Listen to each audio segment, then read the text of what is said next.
Welcome back to my channel. I'm Jhonna, and this is Jhonna Unfiltered. We're continuing the series on MBTI types as narcissistic parents, and today's type is one that I genuinely think is the hardest to spot. Because this parent doesn't look harmful at all. They look like everything a good parent is supposed to be. We're looking at ISFJs, also known as the defender type. Before I get into it, the usual disclaimer. I'm not a psychologist or a therapist. Nothing in this video is a clinical diagnosis. This is my learning diary, based on research and patterns. Most ISFJs are genuinely wonderful parents. They're caring, protective, and deeply devoted to the people they love. But when narcissistic patterns layer onto the ISFJ style, what comes out is a very specific kind of emotional control that's wrapped so tightly in care and sacrifice that the child often doesn't recognize it as harmful for years. Sometimes decades. Sometimes never. Let me start with what ISFJ actually means. ISFJ stands for introverted, sensing, feeling, and judging. People of this type are often described as the protectors, the caregivers, the ones who show up quietly and consistently for everyone around them. They remember details. They notice when something is wrong before you've said anything. They take care of people, often at significant cost to themselves. A healthy ISFJ parent is one of the most nurturing and attentive types you'll find. They create homes where people feel genuinely looked after, where needs are anticipated, where the physical and emotional environment is carefully maintained. But when narcissistic patterns enter that picture, the care doesn't disappear. It transforms. It becomes care with conditions. Care that keeps a record. Care that accumulates into a debt the child is expected to repay, not with money, but with loyalty, obedience, and gratitude that never quite feels sufficient. Let me explain the core pattern. The ISFJ narcissistic parent's identity is built around being the most devoted, the most sacrificial, the most selfless person in the family. And because they've genuinely given a lot of themselves to that role, they believe it completely. They're not lying when they say they sacrificed for the child. They often did. But the sacrifice isn't offered freely. It's offered as an investment, with an expected return. And when the child doesn't return what the parent was counting on, whether that's obedience, admiration, emotional availability, or simply staying close and dependent, the parent communicates their hurt in ways that are quiet but deeply effective. This type doesn't yell. They sigh.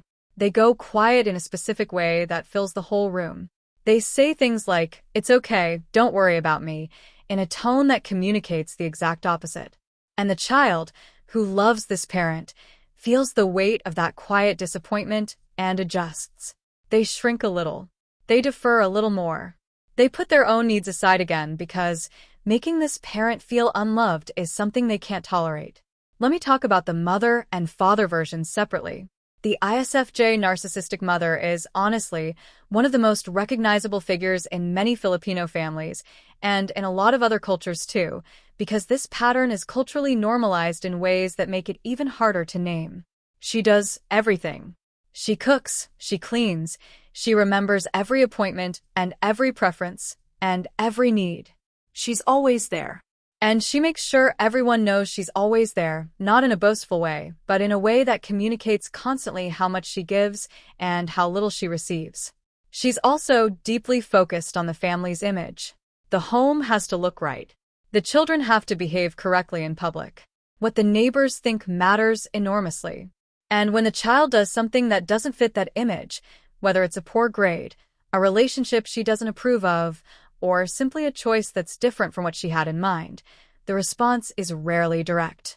It's more like a visible wounding, a sadness that settles over the household and makes the child feel that they've broken something. She keeps a ledger, though it's never written down. Every sacrifice, every late night, everything she went without is recorded somewhere in her emotional memory. And she doesn't bring it up constantly. But when she does bring it up, usually in a moment when the child is asserting some form of independence or expressing a different view, it lands with full weight. "After everything I've done for you." And the child, who knows the list is real, doesn't know how to argue with it. She's also deeply overprotective in a way that sounds like love. She worries. She warns. She wants to know where you are, who you're with, What could go wrong? And all of that is framed as caring. But the effect is that the child grows up genuinely uncertain about their ability to handle life without the parent's oversight. The message that gets communicated very consistently is that the world is dangerous and the parent is the only one who truly knows how to navigate it, which makes leaving, whether physically or emotionally, feel genuinely terrifying.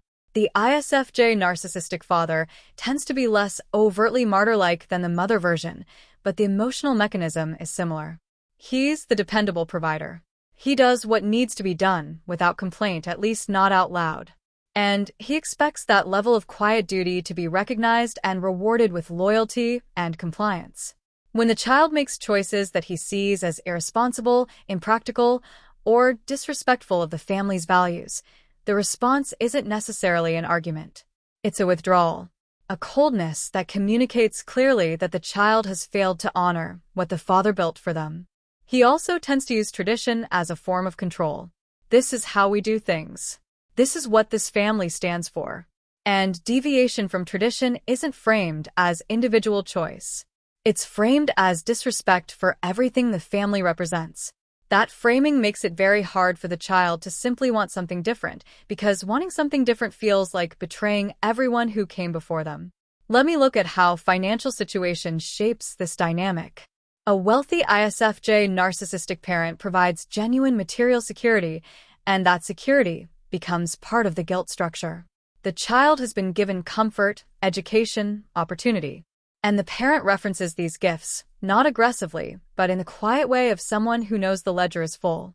The child is expected to demonstrate appropriate gratitude through compliance, through closeness, through not making choices that embarrass the family or suggest that what was provided wasn't enough. A financially struggling ISFJ narcissistic parent uses hardship itself as the most powerful tool. Every difficulty they endured, everything they sacrificed, every opportunity they didn't take because the family needed them becomes part of the story the child inherits. And the child absorbs that story deeply because the sacrifice was real. That's what makes it so effective. There's no way to dismiss it because it happened. And so the child carries a debt that can't be quantified or paid, and that debt shapes how much they feel entitled to pursue their own happiness. When substance dependence is involved with this type of parent, the caregiving that was already conditional becomes deeply unreliable. The parent who is consistently present and attentive, sometimes overwhelmingly so, now disappears into something else. And the child who is trained to manage this parent's emotional state now has to do that work under impossible conditions. The guilt they carry doesn't disappear. It compounds, because now they also feel responsible for the parent's struggle with substances, and they don't know how to carry all of it. Let me talk about what children of this type of parent tend to carry into adulthood. They're often extraordinarily caring and responsible toward others. They learned that caring for people was the primary language of the household, and they became fluent in it. They notice when someone needs something. They anticipate needs before they're expressed. They show up for people in practical and consistent ways. But they also carry a very specific exhaustion that comes from never having learned that they're allowed to receive care without earning it first. That their own needs are legitimate without being attached to a list of things they've done for someone else. That they don't have to manage every emotional environment they enter. That love doesn't automatically come with a condition. They often struggle with limits in a very deep way. Not just in practice, but in concept. The idea of saying no to someone who needs something, or of choosing their own needs over someone else's, triggers a guilt response that feels wildly out of proportion to the situation. Because in their childhood home, prioritizing themselves was treated as selfishness. And selfishness was treated as a kind of moral failure. Many children of ISFJ narcissistic parents also have difficulty trusting care that comes without strings. When someone is generous without expecting anything back, the instinct is to look for the hidden expectation, to wonder what they'll owe later, because that's what care looked like for a very long time. Before I close, I want to say something clearly.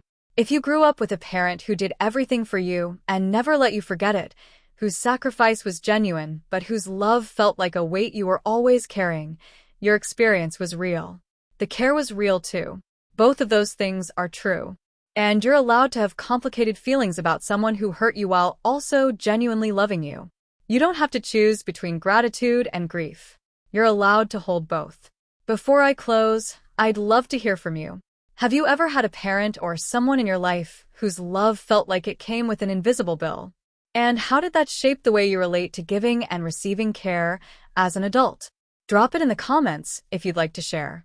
These kinds of experiences are more common than people realize, and your story might help someone finally name something they've been carrying silently for a very long time. Thanks for watching.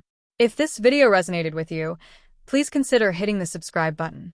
I want to be upfront and share that I use this text-to-speech voice to tell my stories because as a full-time ESL teacher, I have to be very careful with my vocal cords.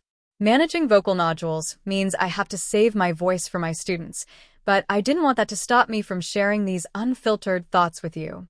I'm Jhonna, and I'm currently working toward my goal of 1,000 subscribers so I can finally monetize this channel and turn this passion into a sustainable part of my future. This is my diary of solo living here in the Philippines, and your support, whether through a comment or a sub, helps me keep this channel growing. If you would like to help out even more, you can check out the Buy a Treat for My Pets link in the description. My dogs definitely appreciate the love. Make sure you are subscribed so you do not miss the next update. Thank you for being such an important part of this journey. I'm Jhonna, and I will see you in the next one.